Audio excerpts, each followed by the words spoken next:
usai kemerdekaan Indonesia pada tanggal 17 Agustus 1945, Indonesia masih harus menghadapi berbagai pergolakan.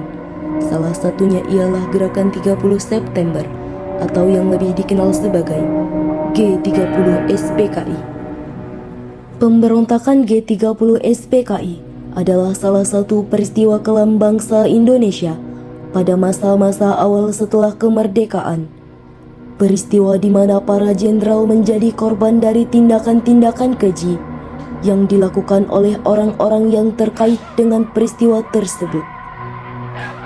Awal kejadian sebelum G30 SPKI meletus, ada beberapa konflik antara anggota PKI dan juga Angkatan Darat. PKI memiliki cita-cita untuk merintis berdirinya negara komunis, sedangkan Angkatan Darat sebagai kekuatan pertahanan negara berkepentingan mengamankan Pancasila sebagai dasar negara. Tanggal 8 sampai 12 Agustus 1965, Syam dan Aidit melakukan pertemuan di kediaman Aidit. Pada tanggal 28 Agustus 1965, PKI melakukan sidang Politbiro yang hasilnya mengenai PKI melakukan operasi militer, pembagian kerja mengenai operasi militer, komposisi Dewan Revolusi, pengelompokan kader-kader untuk dikirimkan ke daerah. Pada tanggal 30 September 1965, di markas PKI yang terletak di daerah dekat Lubang Buaya, para pasukan PKI bersiap-siap untuk melancarkan aksinya. Penculikan 7 jenderal dimulai pada pukul 4 dini hari. Di kediaman Jenderal A.H. Nasution, terdengar suara ketukan pintu yang keras. Pasukan Cakrawirawa datang dan langsung masuk ke dalam rumah Nasution. Istri Nasution yang mendengar langkah kaki segera membangunkan suaminya. Tak lama, tembakan senjata Cakrawirawa menghantam pintu kamar mereka. Ade Irma, putri Nasution, menangis ketakutan. Sambil berusaha tetap tenang, istri Nasution mendesak suaminya untuk melarikan diri. Nasution pun memanjat tembok untuk kabur. Lalu, Pierre Tendean, yaitu ajudan Nasution, menghadapi pasukan Cakrawirawa. Dengan berani, ia mengaku sebagai Nasution, dan Tendean pun ditangkap, lalu dibawa ke markas PKI dalam keadaan hidup. Di tempat lain, Cakrawirawa mendatangi kediaman Ahmad Yani. Mereka mengetuk pintu dengan sangat keras yang dibukakan oleh pembantunya Ahmad Yani yang disusul oleh anaknya Ahmad Yani yang tidak lain adalah Edi. Edi yang diminta Cakrawirawa untuk membangunkan Ahmad Yani pun segera membangunkan ayahnya. Ahmad Yani keluar dari kamarnya dan meminta Cakrawirawa memberikannya waktu untuk berganti pakaian. Tetapi ditolak langsung oleh Cakrawirawa. Ahmad Yani pun mati ditembak oleh Cakrawirawa yang disaksikan oleh anaknya sendiri.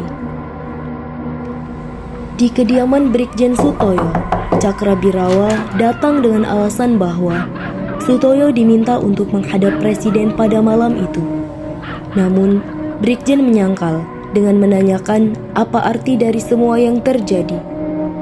Cakrawirawa pun menjelaskan bahwa mereka hanya menjalankan perintah. Setelah itu, mereka pun pergi dengan membawa Brigjen Sutoyo dengan kondisi hidup. Tidak hanya itu, Cakrawirawa juga mendatangi kediaman Maijen S. Parman yang meminta S. Parman ikut dengan mereka karena keadaan negara sedang genting. S. Parman pun mengiyakan permintaan mereka dan segera berganti pakaian. Sang istri yang merasa heran pun segera mendatangi S. Parman dan menanyakan tentang kondisi itu. Lalu, S. Parman meminta istrinya untuk menelpon Ahmad Yani, tetapi Cakrawirawa memutus telepon mereka dan S. Parman menganggap bahwa ia sedang difitnah. Hingga S. Parman dibawa Cakrawirawa dalam keadaan hidup. Di kediaman Maijen Suprapto, Cakrawirawa memberitahukan berita kedatangan mereka. Tetapi Suprapto tidak percaya karena kondisi sudah malam sekali. Cakrabirawa menjelaskan kembali, dan Suprapto pun meminta untuk berganti pakaian. Tetapi Cakrabirawa menolak dan segera membawa Suprapto dengan menodong senjata ke arah Suprapto. Di kediaman Meijen Haryono, kedatangan Cakrabirawa disambut pertama kali oleh istri dari Meijen Haryono. Cakrabirawa menjelaskan bahwa ia harus membawa Meijen menghadap presiden. Meijen Haryono yang berlindung di balik lemari pun segera mematikan lampu kamar. Namun, Meijen tertembak pada saat menghindari Cakrabirawa. Keadaan ricuh juga terjadi di kediaman Brigjen Panjaitan. Cakrabirawa menanyakan keadaan Brigjen kepada pembantunya yang diancam oleh Cakrabirawa. Pembantu yang ketakutan pun segera memberitahu di mana Brigjen tersebut.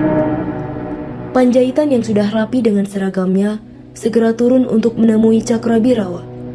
Dengan tegas, ia mengacuhkan perintah dari Cakrabirawa yang menyuruh untuk mengangkat kedua tangannya. Panjaitan turun dan langsung berdoa. Namun, Cakrabirawa langsung menembak Panjaitan.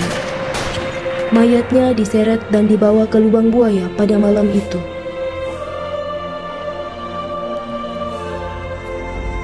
Ketujuh jenderal pun dibawa ke lubang buaya. 4 orang dalam keadaan hidup dan 3 orang dalam keadaan mati. Mereka yang hidup disuruh menandatangani sebuah pernyataan mengenai Dewan Jenderal. Para jenderal yang masih hidup disiksa habis-habisan sambil ditanya, "Di mana Nasution?" Pada akhirnya, jenderal-jenderal tersebut tewas karena disiksa habis-habisan.